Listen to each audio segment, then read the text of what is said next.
Buenos días, el tema que vamos a ver, cáncer de próstata, es la segunda causa de cáncer a nivel mundial.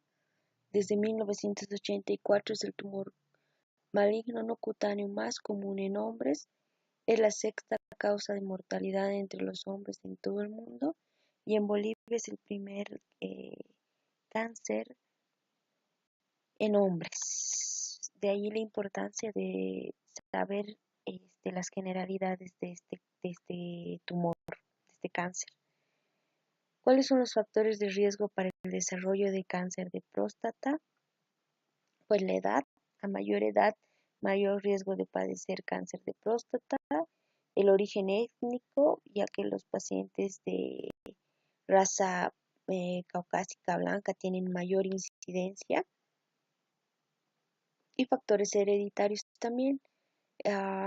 Si uno tiene un familiar de primer grado que haya padecido cáncer de próstata, el riesgo aumenta en 2 veces más, hasta 11 veces más de padecer cáncer de próstata. Otros factores son inflamación, infecciones crónicas, vasectomía, tabaquismo, consumo de alcohol y dieta alta en grasas. El diagnóstico, pues para el escrutinio, el tamizaje o el screening de cáncer de próstata, esto se debe ofrecer de acuerdo al riesgo que tenga el paciente de padecer cáncer de próstata y también al buen estado funcional y expectativa de vida que tenga el paciente de más de 10 a 15 años. Se debe realizar el antígeno prostático en hombres de alto riesgo. ¿Y quiénes son estos pacientes de alto riesgo? Son pacientes de más de 50 años de edad, pacientes de más de 45 años de edad con antecedentes de familiares con cáncer de próstata, pacientes afroamericanos de más de 45 años de edad y hombres con antígeno de más de 1 nanogramo ml a los 40 años y hombres con antígeno de más de 2 nanogramos por mililitro a los 60 años de edad. ¿Cuáles son las indicaciones para la toma de biopsia? ¿A quiénes debemos biopsiar? La única indicación para biopsiar la próstata es sospecha de cáncer, ¿no? ¿Y cuándo sospechamos de cáncer? Cuando hay un tacto rectal sospechoso, el AP de más de 10 nanogramos ml, un nódulo hipoecoico en la zona periférica, y cuando ya tenemos el paciente con diagnóstico de cáncer de próstata, la única indicación de biopsia es para restadificar o determinar la recurrencia. Cuando nosotros ya tenemos una biopsia realizada y confirmatoria de cáncer de próstata, pues tenemos que estadificar al paciente. Un T1A es un hallazgo incidental por histología, o sea que menos del 5% del resecado va a tener el cáncer. T1B igual, cuando es un hallazgo incidental por histología y se encuentra más del 5% de tejido resecado con cáncer. T1C cuando el diagnóstico se hace por biopsias de próstata por el AP elevado. T2A es un tumor que involucra la mitad de un lóbulo o menos, como podemos ver en el dibujo. T2B es un tumor que involucra más de la mitad de un lóbulo, pero no ambos lóbulos. Y el T1C es un tumor que ya invade ambos nódulos, como podemos ver en el dibujo. T3A cuando hay extensión extracapsular uni o bilateral. T3B cuando hay un tumor que invade la vesícula seminal, como podemos ver en el dibujo. T4 cuando el tumor es fijo, invade estructuras adyacentes, como ser el esfínter externo, recto, elevador del ano y la pared pélvica, como podemos ver en los dibujos. N para evaluar los ganglios, N0 sin metástasis, N1 con metástasis, M0 sin metástasis, M1 con metástasis. ¿Y cuáles son los sitios metastásicos más frecuentes de cáncer de próstata? El más frecuente es hueso, seguido de los ganglios linfáticos. Para la histopatología debemos recordar que existen varios tipos de tumores en la próstata. Están los tumores epiteliales, los tumores neuroendocrinos, los tumores mesenquimales, hematolinfoides e incluso tumores metastásicos. De estos, los más frecuentes son los epiteliales, ¿no? Y de estos, los más frecuentes, los adenocarcinomas. Cuando nosotros ya tenemos un diagnóstico histopatológico de una neoplasia de próstata, debemos saber el grado histológico. El grado histológico está dado por esta clasificación, la clasificación de Gleason. Y cuando ya tenemos diagnosticado al paciente y tenemos el Gleason, lo que corresponde es diagnosticar a nuestro paciente por grupos de riesgo. Tenemos los grupos de riesgo muy bajos, intermedios, altos y muy altos. Y por último, la enfermedad metastásica. No hay diferentes clasificaciones de riesgo, pero no vamos a ahondar en eso ahora. Y de acuerdo a cómo nosotros clasifiquemos según su riesgo, va a ser el tratamiento. Si es el riesgo muy bajo, inclusive se puede optar por por el seguimiento activo nada más. Como podemos ver, es lo preferido, o en algunos casos ofrecer radioterapia.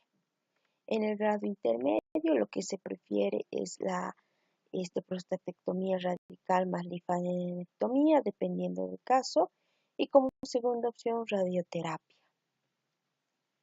Y en los casos altos y muy altos, pues ya no hay opción quirúrgica, el tratamiento es radioterapia más tratamiento hormonal. ADT es el tratamiento hormonal. Entonces, como hemos visto, en el grupo de riesgo intermedio, el tratamiento preferido es la cirugía, que es la prostatectomía radical, que se puede hacer por un acceso retropúbico, perineal o inclusive la prostatectomía robótica. Y la linfadenectomía está indicada en pacientes de alto riesgo, o sea, pacientes con Gleason mayor de 8, un antígeno prostático más de 20 y pacientes que sean más de 12, ¿no? Y también hay unos nomogramas para predecir la afección de los ganglios y de acuerdo a esto también se planea la linfadenectomía. Linfadenectomía es el retiro de los ganglios linfáticos, ¿no? Entonces, como hemos visto también en enfermedad metastásica, enfermedad de alto riesgo, lo que se hace es la deprivación androgénica, que tiene como finalidad pues tener niveles en castración de la testosterona, ¿no?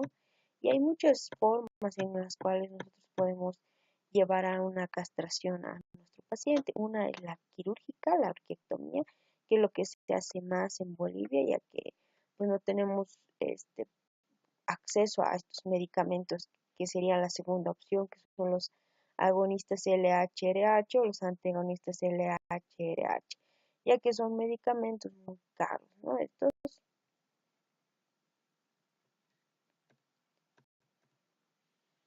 Y ya cuando nosotros damos tratamiento hormonal y el paciente ya no responde a este tratamiento, esto en el escenario metastásico, lo que pues nosotros debemos definir si el paciente está en una resistencia a la castración. Las definiciones de castración resistente son estas, o sea, niveles de castración con testosterona de menos de 50 y pese a esto, tener una progresión bioquímica, o sea, ascenso del antígeno prostático o progresión radiológica, aumento de las lesiones óseas, aumento de las lesiones viscerales, ¿no?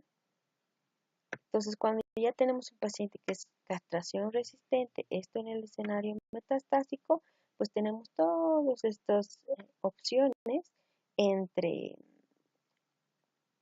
hormonoterapia, bilatenona, ensalutamida quimioterapia, docetaxel, cabazitaxel, terapias de medicina nuclear con radium 223, etcétera. Vamos a ver un caso clínico. Es un paciente masculino, no le puse la edad, pero era un paciente de 60 años con una P de 500 nos llega. Entonces, ¿qué debemos hacer? Con una P de 500 ya hay una indicación para hacer una biopsia prostática. Entonces, el paso a seguir es biopsia. Siempre, como les decía en todas las clases, para hacer un diagnóstico confirmatorio de cáncer, siempre biopsia, ¿no?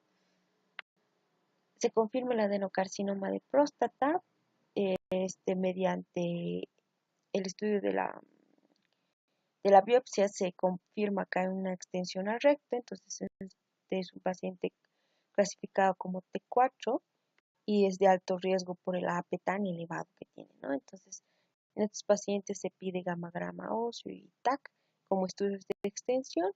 Se lo ha clasificado como un paciente de alto riesgo y, como habíamos dicho, ¿no? Para pacientes de alto riesgo, radioterapia más bloqueo hormonal es el tratamiento.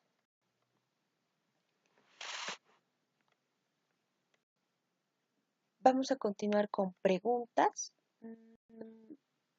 Como acostumbramos, preguntas de estadificación, ya que son las preguntas que más entran de la parte de oncología.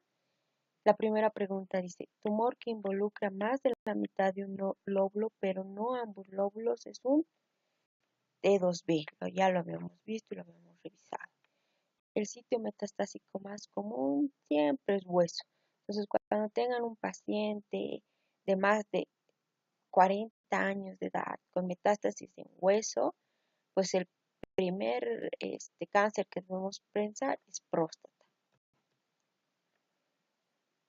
Otra pregunta, para la detección precoz del cáncer de próstata, el tacto rectal, medición de PSA, ¿debe realizarse desde qué edad? Lo habíamos dicho, ¿no? Aquí no nos dice si es un paciente de alto riesgo o no. Suponemos que es un paciente de un riesgo normal, entonces a partir de los 50 años se debe empezar el screening de cáncer de próstata, aunque esto es controvertido, pero bueno, quédense con la idea de que a partir de los 50 años se debe iniciar el screening para cáncer de próstata. Los varones con resultado anormal en el tacto rectal o elevación de las concentraciones de PSA tienen indicación, ya lo hemos visto, ¿no? También biopsia prostática. Muchas gracias.